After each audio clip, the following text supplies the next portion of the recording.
spend a night there? And I don't know about that. I think a one-day train ride is just fine. Yeah.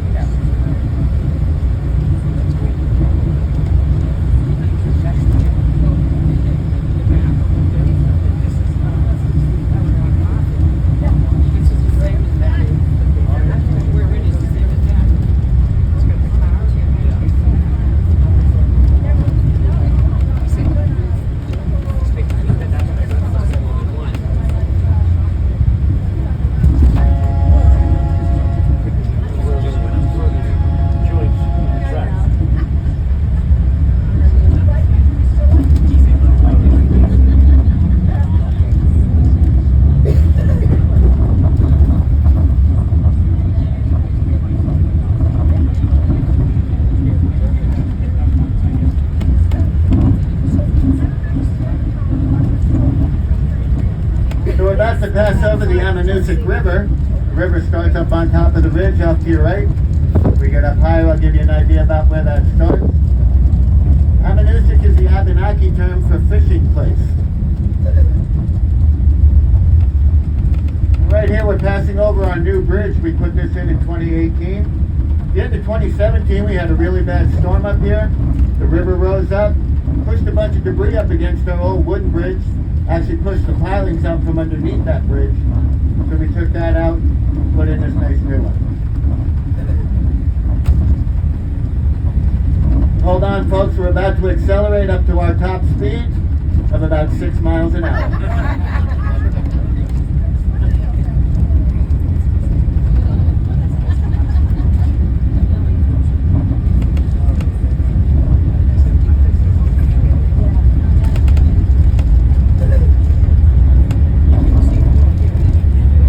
See that? It just throws you back in your seat, doesn't it?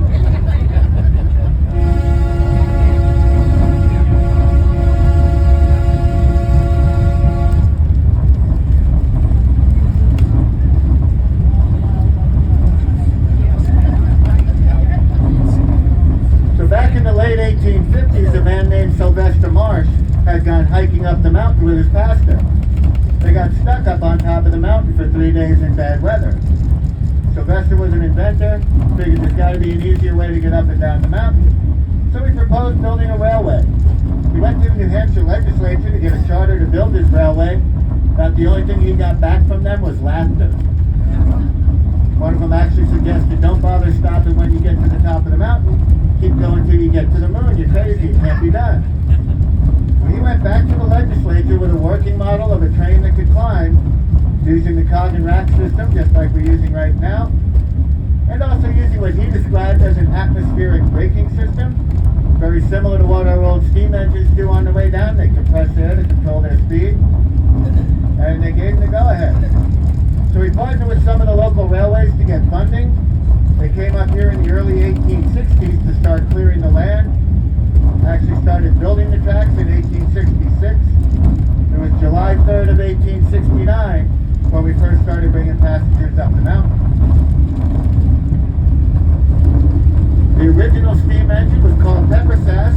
It had a vertical boiler on it, looked like a pepper sauce bottle, that's where the name came from. But it would take Pepper Sass 3 to 4 hours to get to the summit. That was a small engine, it was a wood-burning engine. Oh, excuse me, there's your moose.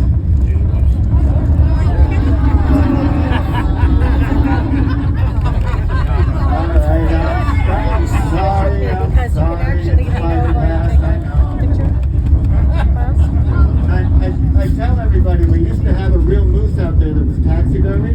The head and the body were 2 separate pieces. So the wind would catch the antlers and turn the head around, and the moose would be looking at his own butt all day. I'm sorry, you asked for a moose. I should have said a real one. Oh, yes. Specify that. I know, right? But anyway, yeah, it took Pepper Sass 3 to 4 hours to get to the summit. If you lean They had out, to you can stop see a number right of on times it. along the way for more wood and more water. Our newer steam engines, which are both over 100 years old, they burn coal for the ride up, and they'll make it up in about an hour. These modern biodiesels use about 18 gallons of biofuel per round trip. and we'll make it up in about 45 minutes.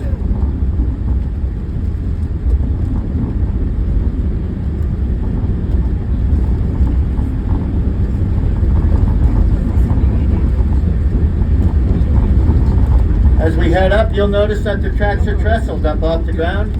That allows us to keep our grades a little more consistent, make it easier for the engine to push us along. It also allows for easier maintenance as well. The average grade on the tracks is about 25%. For every 100 feet we travel forward, we're going to climb an average of 25. But as I mentioned, our grades do go up well over 30%. The hill up ahead in front of us is called Cold Spring Hill, and that's about a 34% grade up there.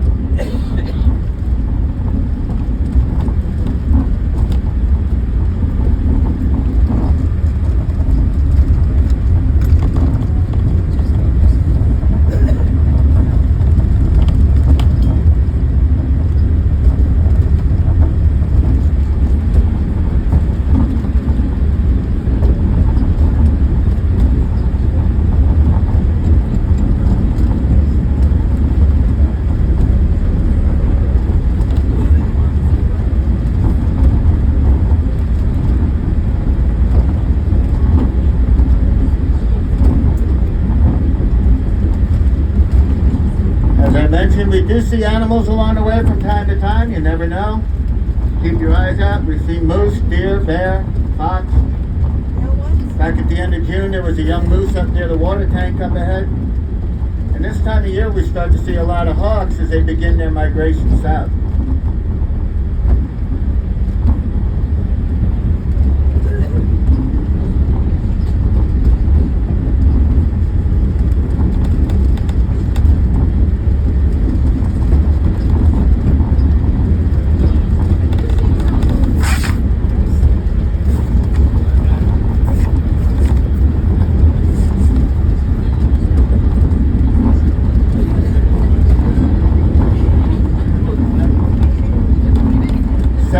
Back, we started a project up here to re-rail the tracks from the base station all the way up to the summit.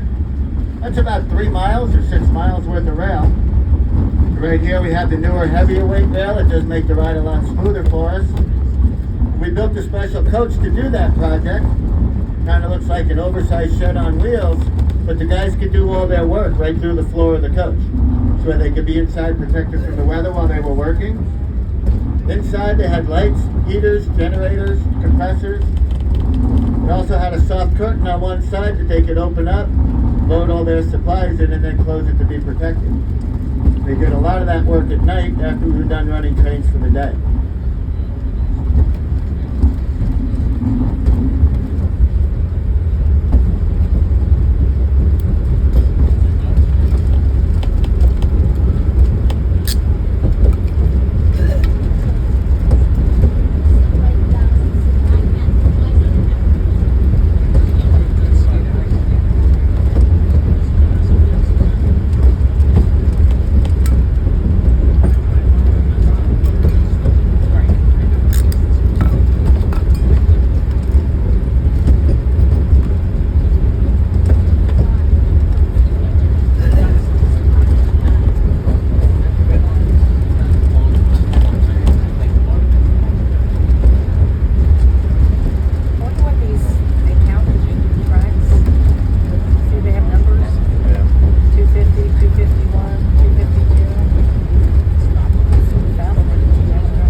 Another one like that up on top of the ridge.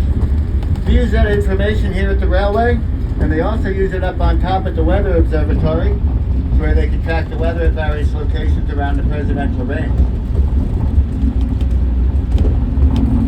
Right here we've started up Cold Spring Hill, so you're not sliding out of your seats anymore, are you? Every now and again somebody will ask us, why are the trees growing on an angle? But they're not, they're going straight up. I'm standing straight up, aren't I?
be passing through our second switch.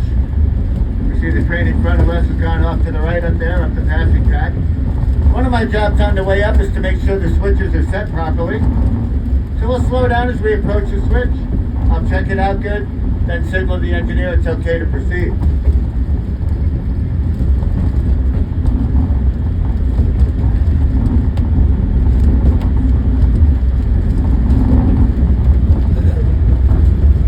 Right here.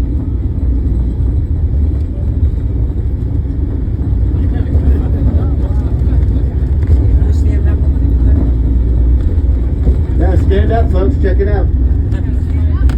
No fair holding on. You get another good look at the lakes of the Cloud Set straight across on the ridge. Amanuset Ravine on your right. Birch Ravine on your left.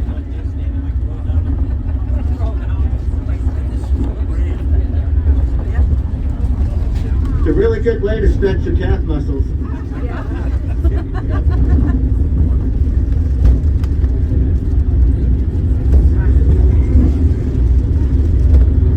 The original Jacob's Ladder got blown over in the New England hurricane of 1938. So you may see some pictures of the tracks turned up on their side. When the trestle went over, it twisted the tracks up with it.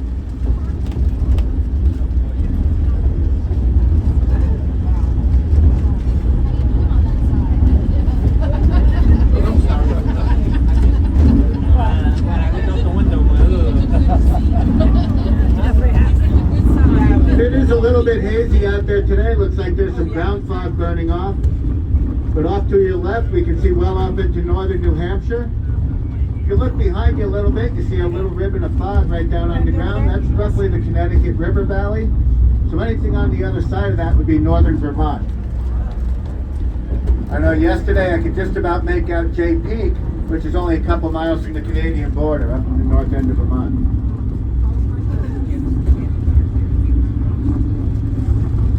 On a really, really clear day, we can see some of the peaks over in the Adirondacks in northern New York.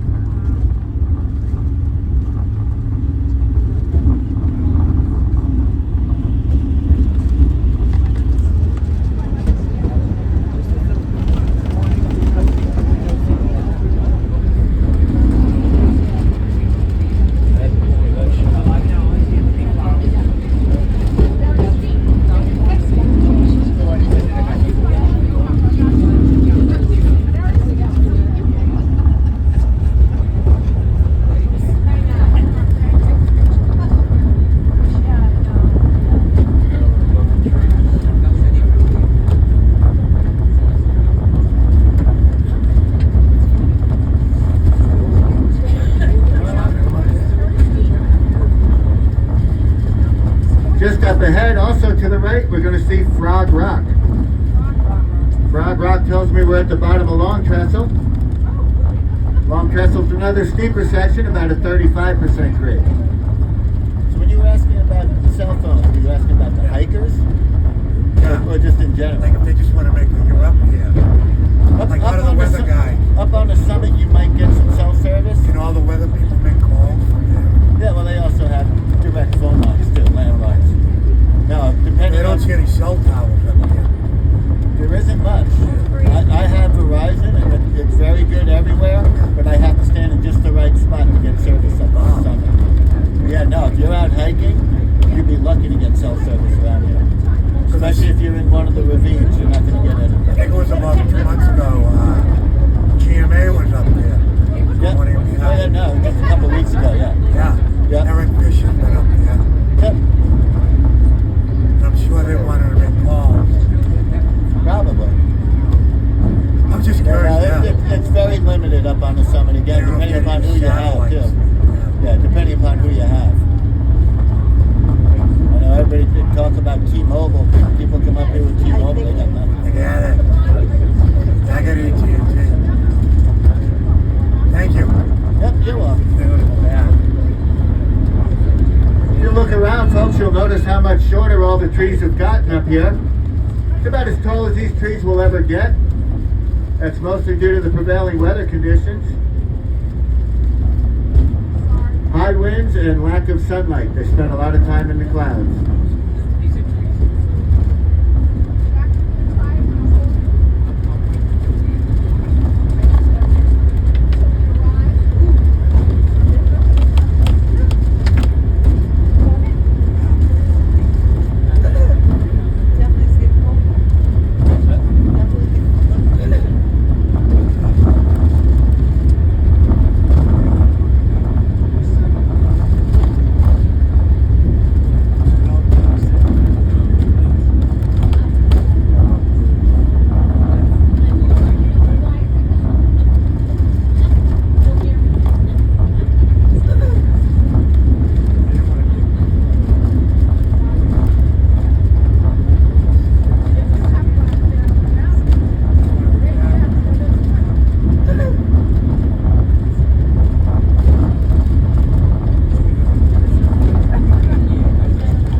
Just off to our left is Mount Clay, named for Henry Clay. You can see where the Gulfside Trail runs across the face of Clay. Coming out from behind Clay, we see Mount Jefferson. The double peak off in the distance is Mount Adams. And in just a minute to the right of Adams, we'll see the summit to Mount Madison. The large ravine on the other side of the ridge line is called the Great Gulf.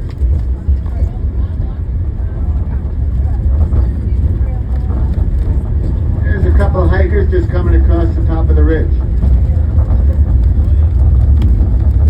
And now that we're up on top of the ridge, we're above tree line, so we're going to start to see some large piles of rocks. We see some up ahead to the left. There's a couple more hikers out there. Those rock piles are called cairns. They mark the trails for the hikers above tree line. So on days, especially on days when visibility is poor, the hikers go from cairn to cairn to make sure they're staying on trail. So these hikers are on the West Side Trail that runs across the western face of Mount Washington. We're about to pass over that. The other cairns are marking the Gulf Side Trail that runs along the edge of the Great Gulf. Yeah, but I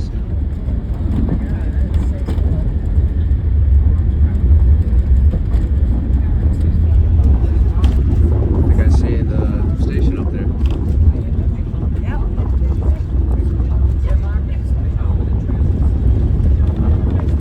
Or what they call them? Karens? Carrots, I think Cairns, I think it's Karen. Oh, Karen. Cairns.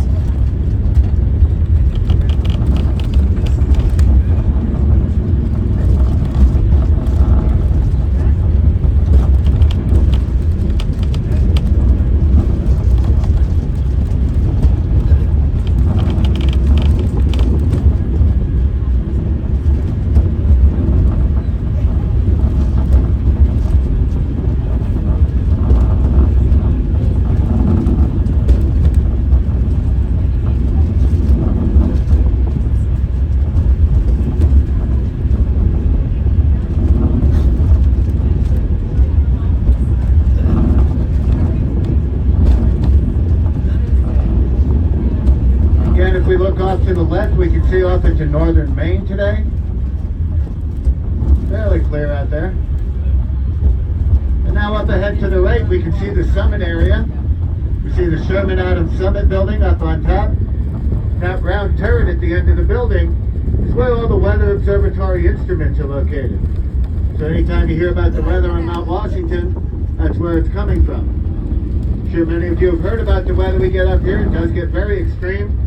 We frequently get winds up over 100 miles an hour on this summit. Back at the end of June, I was on the 9 o'clock train. We were the only train to spend the hour on the summit that day. Later that afternoon, the winds were up over 120 miles an hour. Our limit is about 70. If the winds get up too much higher than that, we would stop a little ways back about where we passed over that hiking trail. Mount Washington does still hold the record for the highest man-made recording of a wind gust. That was 231 miles an hour during a storm in April of 1934.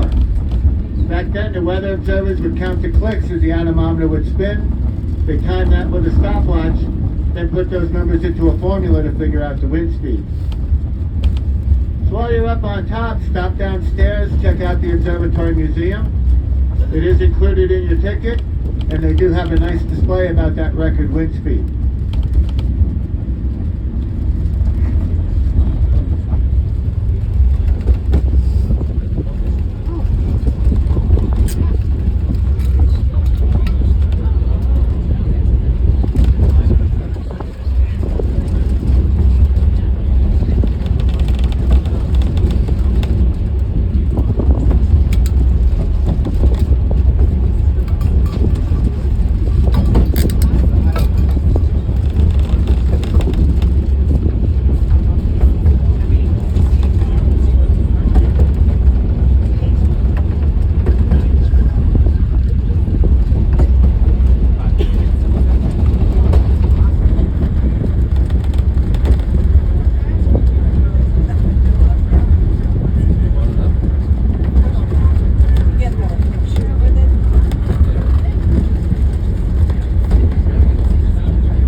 As we look just up ahead, we see some more of the rock cairns on either side of the tracks.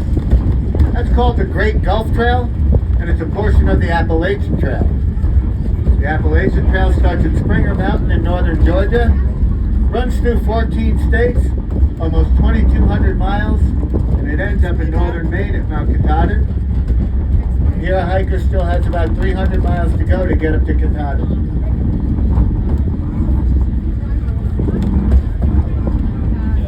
If you look off to your left, we see a car coming up the auto road. Just saw a couple motorcycles come up as well. Mount Washington Auto Road starts directly opposite the Cog Railway over in Pinkham Notch on Route 16. Runs up a ridgeline on the northeast side of the mountain, and it's just over 7.5 miles long. So every year in June, they do a running race up the auto road.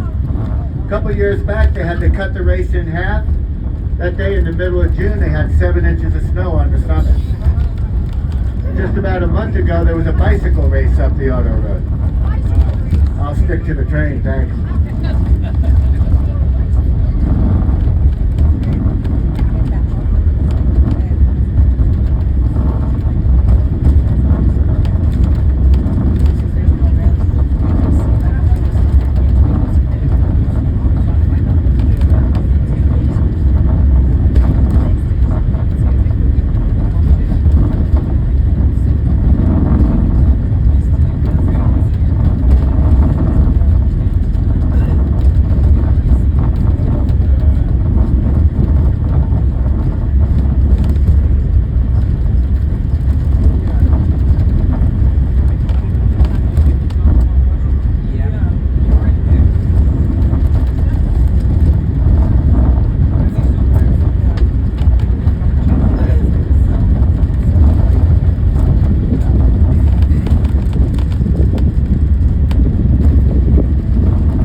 generators to get all their power up here. What? Now they have direct power. They use those for backup. Yeah. There was a pile of rocks on the other side of a woman, and she was the first person, the youngest person to die. I think she was like 18, and she just... Now on your left we see some of southwestern Maine, looking down towards the coast. See it. It's a little hazy today, we can't quite see the coastline.